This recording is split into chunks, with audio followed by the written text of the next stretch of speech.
Good morning, it's Bando, and this is Breakfast with Bando, and I'm back after beating the coof. Oh yes, that's right, not China, not Nurgle, and no vaccination can keep me down. And today I'm going to take a little break from painting one of the largest tanks I've ever seen to talk about dreadnoughts. Yes, dreadnoughts. Giant walking robots with dead people inside. No, no, not that one. No, no. These ones. Yes, I love the Contemptor Dreadnought, and Forge Water Games Workshop has come out of the way and told us we're getting a new Contemptor Dreadnought. Now, if you're like me and you're terminally online and spend all your time on the internet, you already knew that this new Contemptor Dreadnought was coming thanks to a wonderfully blurry version of this image. And it's been a long time coming, and compared to the old standard rigor mortis pattern Dreadnought, this one looks like a massive step up. Unfortunately, Games Workshop has decided that they're going to talk a good game about how poseable the Dreadnought is, giving us an entire paragraph about how wonderfully poseable it is, but not really show us. Yeah, because this is the Dreadnought they've given us in the article, and he's pretty static. And I'm a little disappointed. I know, it's a shock. It's me being disappointed and moaning on the internet. What's the world coming to? I don't know, but today I'm just going to compare this to my Dreadnoughts. I'm going to moan about the colour of it and just generally be Bando. Right, so this Dreadnought, yeah, great looking model, brilliant. It's got an autocannon and a power fist, which is fantastic. Autocannon's great. But this model is plain. He's very plain. There's no trim, there are no bonding studs, there's no nothing. Look at it. It's just like the most blank CAD model I've ever seen. Which is great, because if you're like me and you're a modeler and you can, really go to town on this. But for some people, this is going to be a bit difficult. And it's going to be a bit boring. And Games Workshop Studio Paint job is not doing this any favours. This is a boring model. And, I mean, look at the giant amount of, negative space in the middle of it. There's not even a decal. There's no weathering. There's no chipping. Man, ever since they moved away from the classic Forge World style of armoured vehicle kind of painting, they really have gone downhill. Even a little couple of decals on the front, a little Sons of Horus eye, or some numbering or something would have broken up all that blank space. I'm a little disappointed. I am a little. I mean, even some rivets on that model would have been good. But it's a good model compared to the old one. But like I said, they've given us this huge paragraph on posability, but they've given us this very static pose. And if you look here, there's a couple of the original... Well, this is the original monopose Dreadnought. This is one of the first ones I had. This is the first one I did. And this is pretty much the limit of its posability, as I managed to swing the arms out a little bit. That's it. The legs go together in back to front, and there's no posability there. The second one I built, I took a hacksaw to it and actually went a bit crazy, and I cut the waist out, and I twisted the waist out, and I drilled the head out and replaced the head, and I swung the arms out a bit better, and I chopped up the legs as well, but still very difficult to work with. But this isn't the Contemptor Dreadnought you can get from Forge World. The Contemptor Dreadnought you get from Forge World has 9 pieces for his legs, is completely posable, has 3 ball sockets to work with, and is like the old Sentinel kit where you can completely pose the legs. And this is what I was making with it. The amount of work that would have been needed to get the classic plastic Contemptor Dreadnought to walk down a flight of stairs like this would be insane.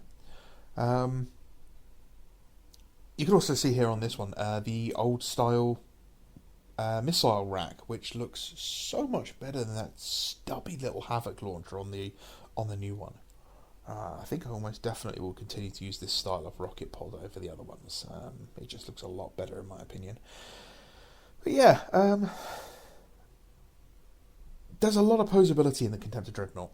If you want a lot of singing and dancing, quite literally, you can see here I've got my nice Sons of Horus 1 doing the old cha-cha slide.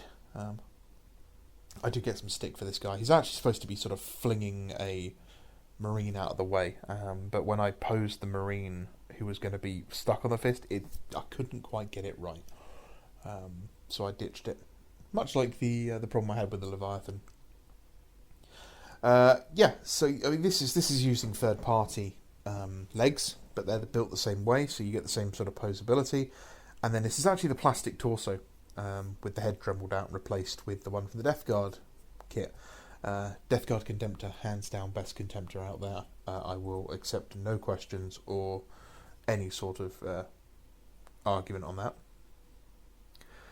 And these are great.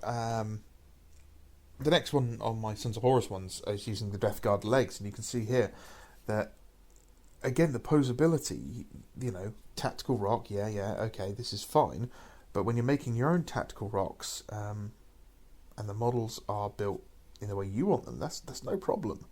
The torso and arms for this one are 3D printed, hence why he looks so much smaller than all the others, because he is about a head shorter for some reason. But I still think he looks great. Let's go another White Scars one. This White Scars one, I love this guy, with the twin las cannons. Again, Death Guard Dread, and all the bonding studs. I've added more bonding studs on, and the posability. To do this with the old plastic one would have been so much work. But with the resin ones, I'll continue to use them because they're great.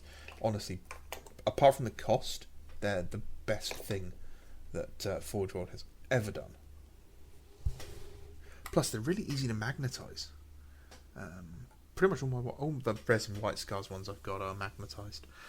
We've got another one here. This one is a mix of the Death Guard torso with his nipple tassel chains. And then the legs have come from a Deradreo Dreadnought. And I'm sure you're wondering why is a Deradreo Dreadnought giving up his legs? Well, that's something I'll be showing off in a later video, but let's just say he's just as mobile. I actually lost the back off of this one, which is really annoying, and had to replace it with the flamers from the Deradreo, but I think he looks fine. Another thing here, that you've got the heavy bolter. They switched out the heavy bolter style on the new plastic one for a side-by-side heavy bolter rather than the over and under. Why? What's the point? There's literally no reason to do that work. That just seems like a waste of resources to me. Like, why would you bother? I don't know. But yeah, those are Contemptor Dreadnoughts. I really feel that the Forge World, Games Workshop is missing a beat on this. Why are we not seeing? Why is there no Imperial Fist Dreadnought in there in a different pose to prove that it's multi-pose? To show off the different weapons, show them off with the las, two las cannons or a las cannon and a fist in the other hand. Really show us that this kit is capable of something different. Same with the Spartan. Why is the Spartan built like that and we don't get one in Sons of Horus colours with the different options? It's Games Workshop. Those things cost them like 30p to make. They're not exactly going to be expensive for them to just grab another sprue off the shelf and go to the studio monkeys and go, build this, paint it this way. The only article we've got out of all these Heresy Thursdays is one during the Tactical Squad.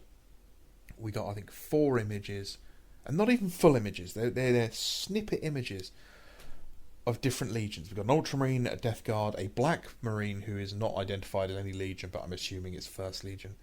And I think that's it. Yeah, I think that was it. I can't remember if there was any other. Yeah. That's ridiculous. This is huge. This is the second edition of a game that is now the first time it's really being handled by Games Workshop. How have you not got squads of, beaky Marines painted up in the classic Blood Angels orange red, with the blue helmet and stuff, and showing them, comparing them to the Rogue Tradar BTO1 box set? And why have you got Salamanders, Dreadnoughts, or why is there no Ultramarine Spartans? I don't get it. This is just so lazy on their behalf. Ay. Wow. I get sick and now I just start moaning on the internet. Great. Well, if Games Workshop really wanted to make some money, they'd redo the plastic. They'd redo the box Naught in plastic. Because box Naughts are just as cool as Contemptor Dreadnoughts. And they need more posability. Go on, do it, you cowards. Anyway, I'm Bando. I'm out of breath. COVID really has done a number on me. I want you guys to stay safe, have fun. Alright, peace out.